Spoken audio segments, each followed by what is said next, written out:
The story you're about to hear is true. Only the names have been changed to protect the innocent. Fatima Cigarettes, best of all long cigarettes, brings you Dragnet.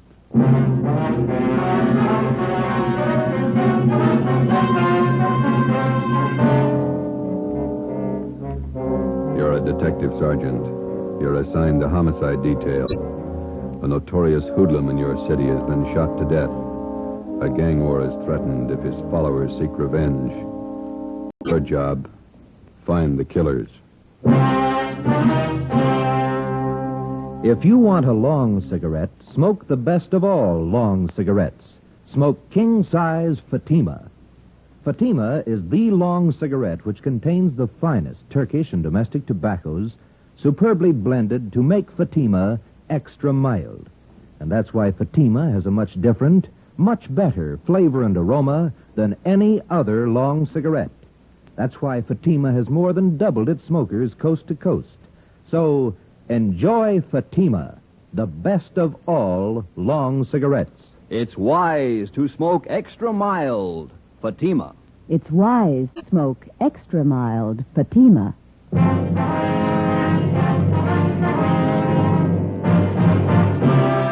Dragnet, the documented drama of an actual crime.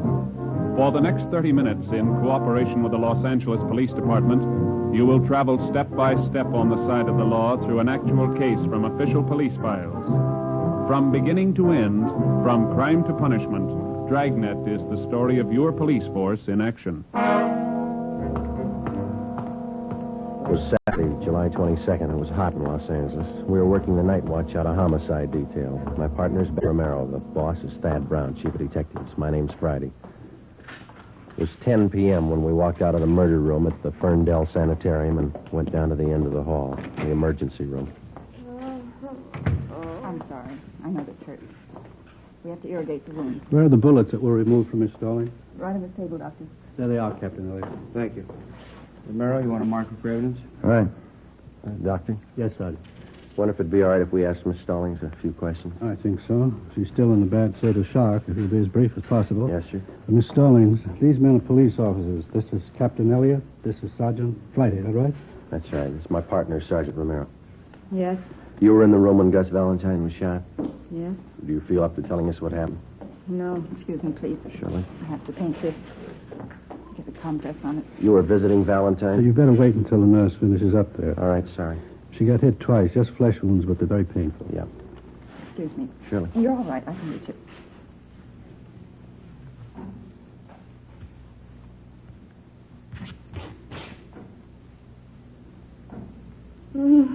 There. All right. You were in the room when Valentine was shot? Yes, I saw it. Did you get a look at the men that did the shooting? I don't remember. Did you describe them? I don't know. You sure you're feeling up to talking now? I don't know. Have you any idea who the men were? No. Maybe we can talk to you later. I don't care what you do. I don't care what you do. You hear me? You hear me? Nervous shock. I'm sorry. We didn't mean to upset her. You didn't.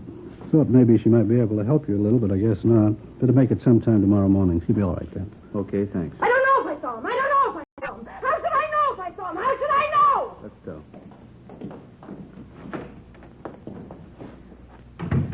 Oh, it's too bad. Better have an ambulance move her up to county hospital. I don't think you should try to move her tonight. She needs a rest.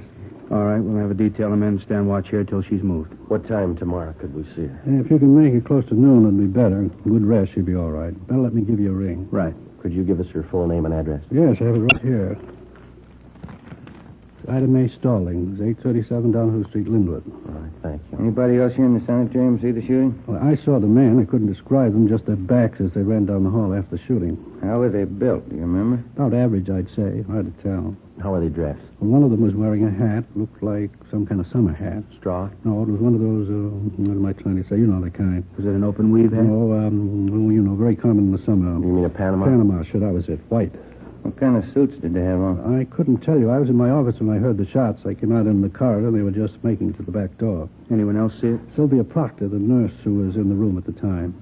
Why'd they kill her? I don't know. Any of the patients? Is it possible one of them might have seen him? Yes, one of them did see something. Bert Anderson. Like to talk with him? Yes, we would. And down this way. He's in room 38, just down the hall from the shooting. All right. I should tell you, Mr. Anderson lost his speech about 9 years ago. He uses a child's slate to write on. Why is he here in the sanitarium? He's old, 73, lives on a pension. Except for losing his speech, he's as sharp as a high school boy. Hello, Bert.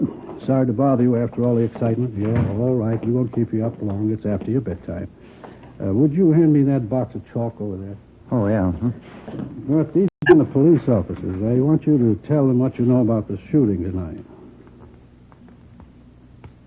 I thought you might have seen it. This is Captain Elliott from the Homicide Department. How you do, Mr. Anderson? And this is Sergeant Friday, is that right? Yes, sir. How are you, sir? And this is Sergeant Romero. How do you do, sir? Well, where were you at the time of the shooting, Mr. Anderson? Sitting in here with the door open, huh? Did you get a good look at the men? What'd they look like? Question, Laura. I don't think he understands what you want to know. Yes, that's the trouble. Let's put it this way, Mr. Anderson. How many men were there? Let's take one of these two men. Can you describe one of them? That's the way, Captain. That slate's rather small, and he can only get so much on it at a time. He's like all of us. He wants to talk fast, and this is the only way he knows, so we have to make it easy for him. I understand. Built like the captain. Your bill, Skipper. Same man, had a thin mustache. That's all I can tell you about him. How about the other man, Mr. Anderson? Can you describe him? Please. What's that second word? I can't make it out. Understand. They were running very fast. Thanks. Yes, we understand. Did you see the other man at all? Fine. What can you tell us about him? All he could see was man was wearing a hat. A white Panama hat, Mr. Anderson? He says yes. Was there anything peculiar about the way they walked or ran? Did one of them have a limp, for instance? Didn't notice anything. Says he didn't notice anything. Could you tell us anything about the men's faces? They passed by so quickly.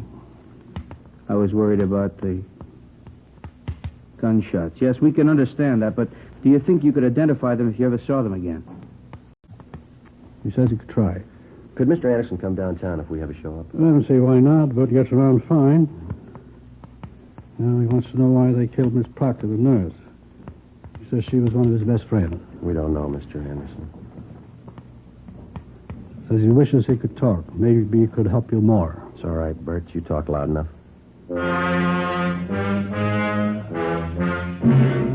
Monday, July 24th, a roundup of all known racketeers and their gang members was ordered by the chief of detectives. 3 show-ups were scheduled, one at 10 a.m., one at 2, and another one at 3 p.m. The witnesses that we had were unable to identify any of the men. The incomplete descriptions we had of the suspects was not enough to help the artist in the crime lab to build a composite picture of the killers. No matter what approach we took, it seemed that we were getting nowhere. The immediate apprehension of the killers was not only important because of their danger to the private citizen, but because of the ever-present threat of an open shooting war between Gus Valentine's followers and members of the murder gang, whoever they were. 3:15 p.m. I got it. Homicide, Romero. Oh, Yelly. All right, thanks. Crime lab. They make a run on those slugs you got at the hospital? Yeah, no match. Oh, that's great. How fouled up can it get? Yeah. Hi. Come on, Slow-Mo. I'm with you. Hi, Rambo. Cromwell's message here to call you why? Well, yeah, I better do it right away. Just know the skipper told Stormy and me to work with you guys on the Valentine thing. We can use all the help we can get. Joe, you slide the phone over? Oh, yeah, here you go.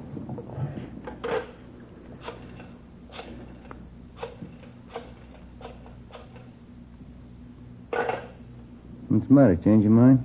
You let her ring once. She knows the signal. She's over at the mother-in-law's. Yeah? Mother-in-law's got lots of money and a limited phone. Let her call me. You got any ideas, Earl? Well, I don't know anybody who liked Valentine. A lot of them could have killed him. Just got word from the crime lab. There's no match on those slugs.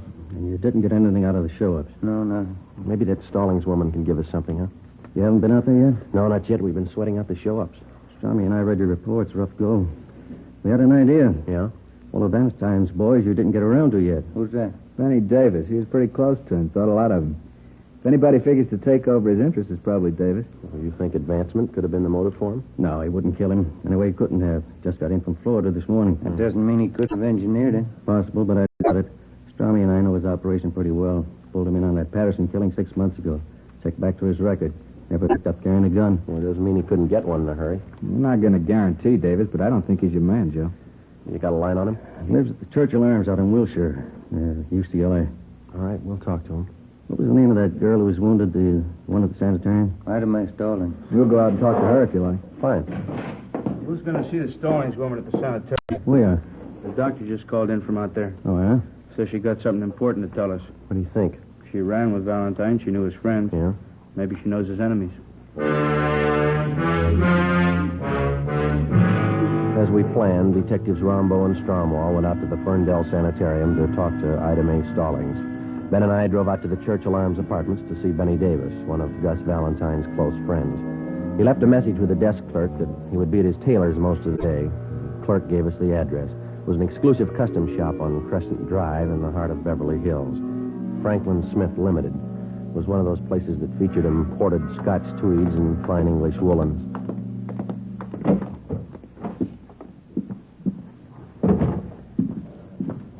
Good afternoon, gentlemen. May I serve you? Could you tell us if Benny Davis is in here? Mr. Davis. Yes, sir. Third fitting room. To the rear, on your left. Thank you. Look at that brown cloth over there, Joe. Yeah, that's Donegal tweed. That's nice fabric. I had me one of them once. Wears like iron. Oh, yes. If this blue pinstripe certainly fits a great deal better than the brown one. You turn round. Yes, excellent fit. Yeah, looks fine. I don't know if I like that right shoulder. Looks a little low, Mr. Davis. Excuse me? This fitting room's taken, gentlemen. Benny Davis in here. Yeah, what is it? What if we could see you alone? What about? Confidential.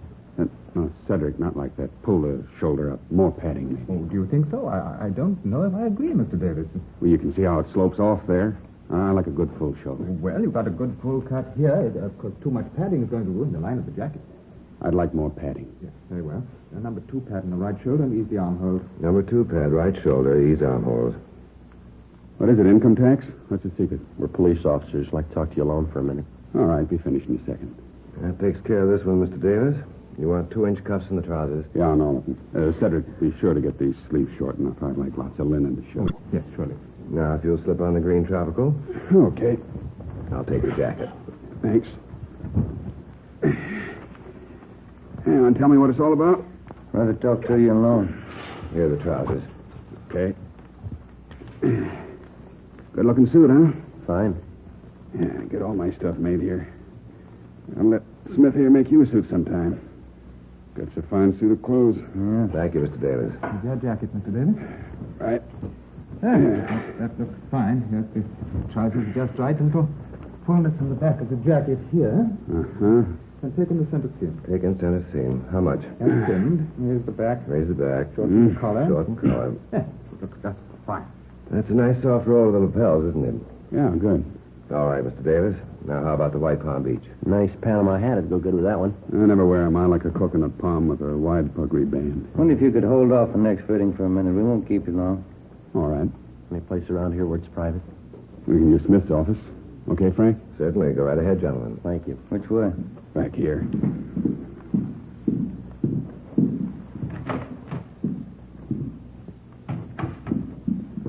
Okay, what's on your mind? Gus Valentine. Yeah, that's a tough one to lose. You got any idea who killed him? We're working on it. How do you mean? Just that. Well, that makes us even. There's only one difference. Yeah? We get paid for it. You don't. We thought a lot more of Gus than you did. Any law against striking down the killers? The law against shooting him down. Tell that to the boys who cut down Gus. I don't think you can get to him without us. We've done it before. You're a little late with Gus. We tried to keep him alive. We warned him for a month. He knew what was coming. We talked to him. Yeah, he told me. Funny guy. He had a mind of his own. He had a reason for not telling you. What was it? When we get there, we can ask him. You think you know who did it? Won't be too tough to find out. Meantime, you can work it from your end. And if you get to him first? Maybe we'll give you a call. Now, you listen, Davis. I'll tell you the same thing we told Valentine. It's not open season for murder. This town's had all the shooting it's going to have. Valentine's killer's going to go to the gas chamber. That's the only way he's going to go. You understand? Nobody said any different. All right. Then you can tell us what you know. Who do you think shot Valentine? I can't be sure. You've got somebody in mind. There's a dame. Who? Audrey Thompson. What about her? She runs around with a couple of guys. Yeah? There's never any love lost between them and Gus. They were always talking big about what they'd do if Gus got out of line. What'd they have against him? Business claimed Gus was squeezing them out. Was he? I never knew much about Gus's out-of-town business. That's where these guys are from. They're new in town. Figured Gus was cutting them off out here in the coast. Who are they? Shaker Brothers. Bud and Carl. Where can we find them? I don't know. They're in town somewhere. What about this Audrey Thompson? Nice dame. Hard to figure. Husband died a year ago. Real nice woman. Been doing the town with the Shaker boys. Nobody can figure it. You think she's in on it? No, but she could finger him if anybody could. Lives at 8700 North Toronto. All right, Davis, thanks. What's the new wardrobe for? Going east to catch a new Broadway show leaving Wednesday. Better hold off for a week, huh? All right. Come on, Ben.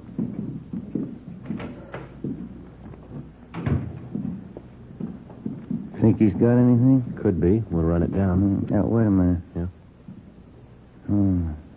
Sure do like that brown cloth. It's nice. Gentlemen, can I help you? How long does it take you to make up a suit? Anywhere from 3 days to a week. Uh-huh. You interested in having us make one up for you? Yeah. Yeah, how do they run? Prices start from $175 and up. This Donegal tweed here makes up for $250. Oh. Well, I guess not, thank you. Wears like iron.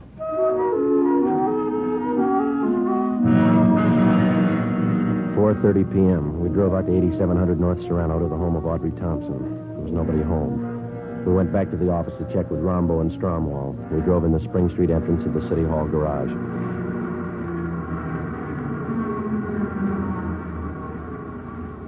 There's Rombo and Stromwall. They must have just got in. Hey, Rombo. Hi. How'd you make out? Stallings woman tell you anything? Well, we talked to her. Think maybe we got a lead. What's that? Girl around town by the name of Thompson. Audrey Thompson? Yeah, that's right. What'd she say about her? Said if anyone could put the finger on Valentine's killer, the Thompson girl could. Benny Davis told us the same thing. What do you think, Earl? 2 and 2 makes 4. Let's find her.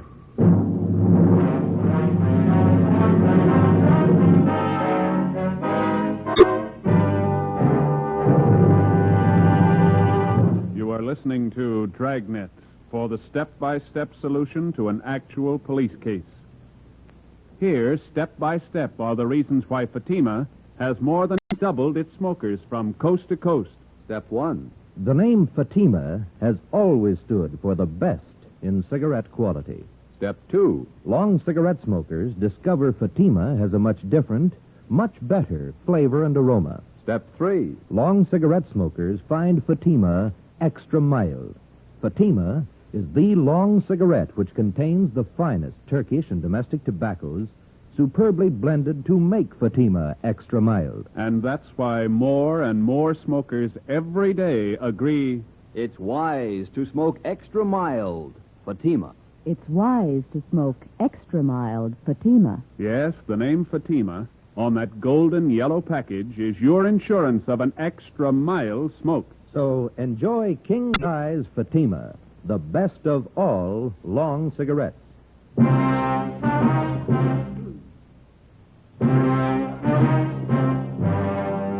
5 o'clock Monday afternoon. We tried for 3 hours to get in touch with Audrey Thompson. A few minutes after 8 p.m., we contacted her landlady. She told us that the Thompson girl was out of town and would be gone for 2 days. She didn't know where she'd gone, but she told us that she would be back. We checked her apartment and found all of her clothing and personal effects. A stakeout was placed at 8700 North Serrano, and then we went back to the office and got out a local broadcast on Audrey Thompson. Tuesday morning, 8 o'clock. Ben and I met with Captain Elliott, Detectives Rombo and Stromwall. Get a line on the Shaker brothers? Located them at the Eagle Towers apartments. Got them under surveillance. I don't think it'd be a good idea to pull them in yet. See what the Thompson girl has to say, then we can move on them. That's what we figured. Pull the packages on them? Yeah, they both got fair records. Been up on 3 raps, 1 conviction, second degree robbery in Tulsa. That's where from. Couple of tough ones, always ready to use a gun. Apparently got a wad of dough somewhere. They've been throwing a lot of money around town. Pick up any rumbles about them? Well, we've been nosing around. We can't get anything on them for sure. They're not known around here. Shown the mug shots of the Shaker brothers to Mr. Anderson at the sanitarium. The doc, too. Yeah. Looks like the guys to them. Everything hinges on the Thompson girl. Check her out? Yeah, she used to be married to a newspaper man, Blaine Thompson. Died last year in an auto accident. No children. Went to high school here in town, local girl. Reputation's good all the way. Why the sudden switch to tough guys? I don't think she knows. You satisfied Davis is leveling with you? Well, if he's not, he did a good job briefing the Stallings woman. They both came up with the same lead, the Thompson girl. We had him in on the Patterson killing. You remember that, Skipper? He cooperated then. That time it was his skin. This time it's not. Well, I laid it out for him. He's been told. How does it feel to you fellas? Pretty quiet around town? Yeah, it seems to be. I wouldn't make book on what might happen if we don't wrap this thing up quick. I think after Joe and Ben gave Davis a word, he passed it down along the line. Anyway, there's an outside chance. They just brought in the Thompson girl. Send her in. Right. You sit there, Miss Thompson. All right. Detectives Friday, Romero. How do you do? Cromwell, Rambo. How do you do? Guess you're wondering why you've been picked up. Yes, I was rather surprised. I was down at Palm Springs for a few days. I don't often get away. My boss gave me a 2-day holiday. What do you know about the Shaker brothers, Miss Thompson? They're friends of mine. I go out with them. We have reason to believe they might be mixed up in a murder. I don't believe that. What's this all about? The Gus Valentine killing. Do you think they're mixed up in that? How well do you know the Shaker boys? Well, to be truthful, I don't know them at all, really. I met them at a dance. Who introduced you? Nobody. I go to the Brookdale Ballroom every Wednesday night with some of the girls from the office. It's open to the public. Carl Shaker asked me for a dance one night, and that's how I met him. You ought to pick your companions a little more carefully. Both of these men have criminal records. I didn't know that. You've been out with them quite a lot, have you? I've known them a little over a month, yes. They ever said anything that might lead you to believe that they were mixed up in any rackets? No, I never heard anything like that. You're sure you never heard them discuss any business dealings of any kind? Yes, I'm sure. You've been seen in quite a few night spots around Los Angeles with them, is that right? Yes, they always take me to some nice place. You always go alone with them? How do you mean? Which one of them do you go with, Bud or Carl? Well, I never really thought about it. Both of them, I guess. When you go out, they never take another girl along the party. No, just Bud, Carl, and myself. You go to most of the expensive clubs around town, is that right? Yes, like I said, we always go to some nice place. Do you ever wonder where they got the money? Well, they told me they worked for one of the aircraft plants. I thought you told us they didn't discuss their business with you. Well, I didn't consider telling me where they worked was discussing business. Did you consider that an aircraft worker's salary wouldn't even handle the cover charge at most of the places they've been taking you? Well, no, I guess I was having too good a time to question. You see, Miss Thompson, you could spend a great amount of time with people and not remember things about them. Now, you're sure you've told us everything you know about the Shaker brothers? Yes. All right, that's all. If you find out something you think we should know, we'd appreciate it if you'd give us a call. Well, I won't be knowing anything about them because I'm going to stop seeing them. I didn't know they had criminal records. That's entirely up to you. I think it's only fair to warn you that if you do have any information you're withholding, it liable you to persecution. I understand. And I'm not going out with them anymore. I wouldn't let them know you've talked with us. If they are the men we're looking for, it might put you in danger. I'm not afraid of them. Neither was Gus Valentine. For the next 10 days, Audrey Thompson, along with the Shaker brothers, was kept under close surveillance. It was obvious that she'd either lied to us or changed her mind. She continued going out with them. She was seen in all the important night spots around town. Thursday, August 9th, we met with Captain Elliott. Skipper, maybe we better pull the Thompson girl in again for questioning. Let's hold off for a few more days. I'm afraid if we bring her down here again, the Shaker brothers could get wise. Since she decided to ignore what we told her, they might get rough with her. Why can't we move on them? Shake down their apartment. If we're lucky enough to come up with a murder gun, we can work from there. I don't think so, Joe. The record and only one conviction. I think we'd be playing a long shot. That's the way it looks to me, Earl. Maybe something will break if we can hold out just a few days more. Yeah, being watched awful close. If they try to move in any direction, our men will be with them. Friday. Yeah. Can you step out here for a minute? Right. Excuse me, please. Sure. Back when you're through. Yes, sir. Yeah, the lady out here to see you. Thanks. Mr. Friday. Hello, Miss Thompson. I didn't stop seeing the Shaker boys. Yes, we know. What you men told me a couple of weeks ago just made me sick. I think I've been going out with these men, been seen with them. I've never done anything like that in my life. Yes, ma'am. I decided to try and find out what you wanted to know. You didn't ask them any leading questions. Oh, no, I knew better than that. Last night we were out and they had a little too much to drink and they got to talk. Yeah? I didn't say anything. I let them talk and acted interested. Yeah? I confess now, I'm terribly frightened. I spent the night with my sister-in-law. Could I stay here till you get this thing straightened out? Certainly. We'll give you protection, Miss Thompson. Now, what'd they tell you? First, they got to talking about some girl called Ida May. I didn't catch the last name. Said they wondered if she saw them at the sanitarium. Yeah? Said they wished they'd finished the job that night, whatever that meant. Then Bud said, I don't think she saw us or we'd have heard. Anything else? Yes. Carl said, did you see the look on Gus's face when we opened up? Then what? They laughed.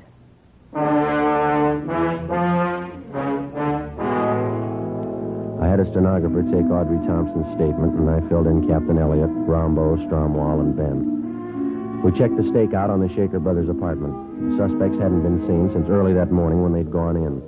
Detectives Rombo and Stromwall, together with Ben and I, drove to the Eagle Towers apartments. It was 4:35 p.m. Strummy and I'll go up the back way. We'll notify the men on stakeout to keep a sharp eye all around. Right. Let's go.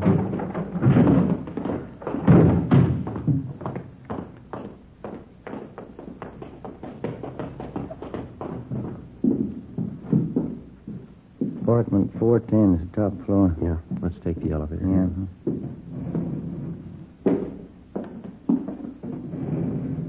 Push 4. Right.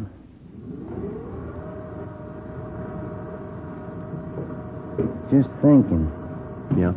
That Thompson girl, long on nerve. This way. There it is. Cover me. Yeah.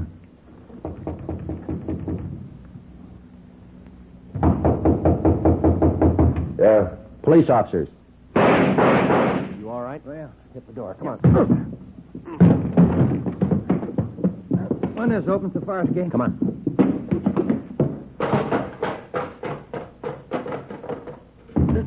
There they go over by the ventilator. Watch it. There's Strummy and Rumble coming out the door under the roof. Rambo, watch it. They're up here. There goes one of them. Come on. All right, hold it right there. I give up. There goes the other one. He's making for that cable house. Stay with this one. I'll get him. All right, Shaker, let's put the gun away. You make a break onto the roof, they'll cut you down. Hold it, Shaker.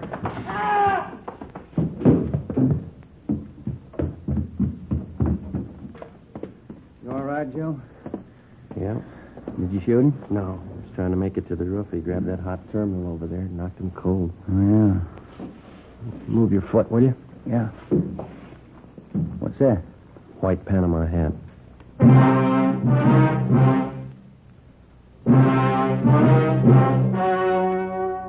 The story you have just heard was true. Only the names were changed to protect the innocent. On November 19th, trial was held in Superior Court, Department 89, City and County of Los Angeles, State of California. In a moment, the results of that trial. It's amazing how many long cigarette smokers are changing to Fatima. Here is the actual report. From coast to coast, king-size Fatima has more than doubled its smokers. Yes, more and more smokers every day are discovering that Fatima is the best of all long cigarettes. Long cigarette smokers find Fatima has a much different, much better flavor and aroma. Long cigarette smokers find that Fatima is extra mild because it's the long cigarette which contains the finest Turkish and domestic tobaccos superbly blended to make it extra mild. So enjoy extra mild Fatima. Best of all long cigarettes. It's wise to smoke extra mild Fatima. It's wise to smoke extra mild Fatima.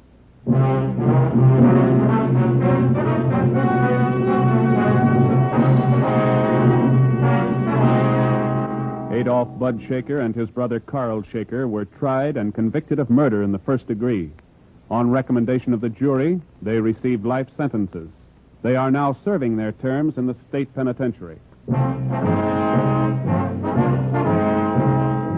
You have just heard Dragnet, authentic cases from official police files.